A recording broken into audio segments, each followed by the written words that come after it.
Good afternoon. We're talking today on Voices from the Middle about an issue that's really gripped all of us, and that's, of course, the pandemic. And as the theme of Voices from the Middle is about the challenges of mid-level managers, I wanted to ask today's guest, Judy Zagorski, what does she see as the challenges that this virus poses, in particular for mid-level managers? Well, thanks, Michael. I think this global healthcare crisis has really shown a spotlight on leadership at all levels, whether it's good or whether it's not so good. In some ways, it's really kind of leveled the playing field since at the end of the day, we're all human beings and we've all been impacted in some way, shape, or form. I think managers have had to really extend themselves to make sure their people are okay, mentally, physically, emotionally. Whether that's because they're working remotely, they might have kids at home, they're trying to juggle homeschooling with doing their job, or whether they have an impacted family member, someone who's become ill or who has lost their job, or whether they themselves are actually having to furlough or even lay off people. It's a really tough time for managers. And so I think it's been less about really focusing on immediate productivity and more about making sure that the team is engaged and in good shape to perform for the long term. Judy, let's stay with this because I've had this conversation with some other folks, and I'm the type of person, which is not, this is not I think this is a character flaw, really, where I go, well, we've had the virus and now it's over, and it's like, let's chop chop back to work. And I don't think Right. that's gonna, excuse me, that was, So, Judy, I've had this conversation with other folks about the effects of the virus, and I'm the kind of person that just wants to get back to work. And I'm not saying that that's a great thing on my part. So I just think that this is like, well, yes, that happened a month ago, and now let's get back to it. And I think I might be underestimating what the effects are. What are your thoughts about that? Yeah, I mean, look, I think a lot of us would love for this to be over and put in a box. Yeah. And I think the truth of it is it's not going to happen that way. And the scary part about it is none of us actually know what is going to happen and how well it's going to work. So, this idea of a new normal and what does it look like? A lot of us are having those conversations. We're trying to do scenario plans, but there might be a scenario that we can't even think about. And I think that's a management challenge as well, because how do you create some sort of confidence and hope in your team when you yourself aren't even sure what's going to happen?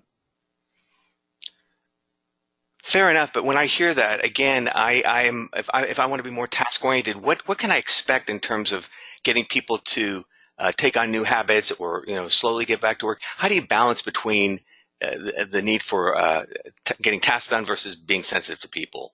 I know there's not a formula, but you want to talk about that a little bit? Yeah, there is no formula, but at the end of the day, my belief system is that all work gets done by people.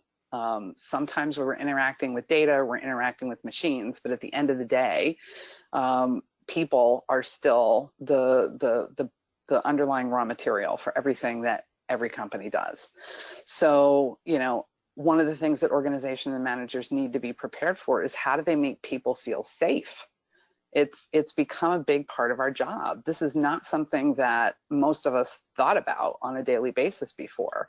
But if we want to encourage people to step out of this quarantine and back into something that resembles how we used to operate, then we have to prepare to make them feel like that is going to be good for them, both physically and emotionally. Um, the other thing I think about is expectations for communications have really increased.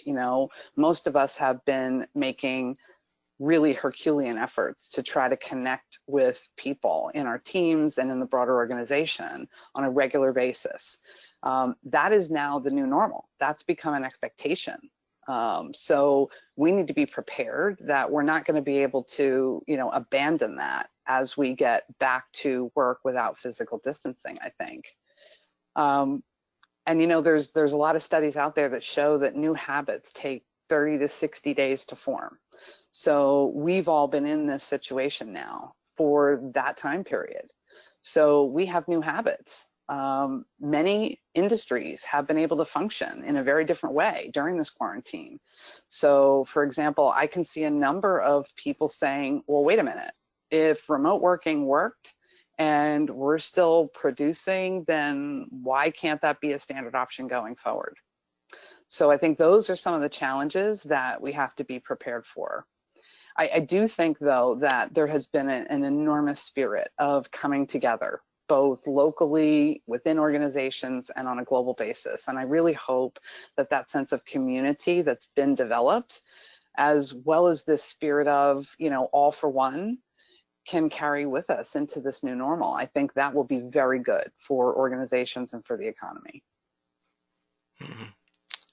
Yeah, Judy, I think that's well said. And my last question around this topic is, if I was a mid-level manager and I looked like I was kind of dragging my feet, and you happened to see me, or what would be kind of any words of encouragement, or anything you would say to me as a one of those employees, kind of in the middle? Well, I would say a couple of things. The first one is a piece of advice that my mother and probably a lot of other people's mothers have given them over the course of their life, which is this too shall pass. Um, and I think keeping things in perspective, and realizing that there's a lot to be grateful for is really important to kind of, get you back to a sense of being able to create optimism for others. The other thing is we're all in this together, right? We're one team. So if you're struggling, pick up the phone and call Mm. somebody. And maybe you just need to vent about what you're going through that day. And likewise, maybe they need to do the same on a different day. And we're all going to get through this thing together. Judy, thanks for your comments, and I like the thing that your mother said, and I'll thank her again that this too shall pass. So on to brighter topics, and but thank you for your words of encouragement. Sure. Thanks. I need them too. Yeah, I have seen such an incredible outpouring of generosity during this period of time. It's really unprecedented. If I look at the public and private partnerships on, trying to find solutions to this challenge from a healthcare perspective, or you look at companies that got small business loans that don't need them and are giving them back because the stimulus package ran out of money. This is the kind of selflessness that gives me a lot of hope for the future. Within the HR community, I have never seen this kind of transparency and support. We've just completely eliminated the company and the industry lines. And there's companies out there that are offering, they've done a ton of work on a playbook for how to return to work, and they're publishing it like in an open source method. So there's just a lot going on that I think just is incredible. So there's always a silver lining to every crisis.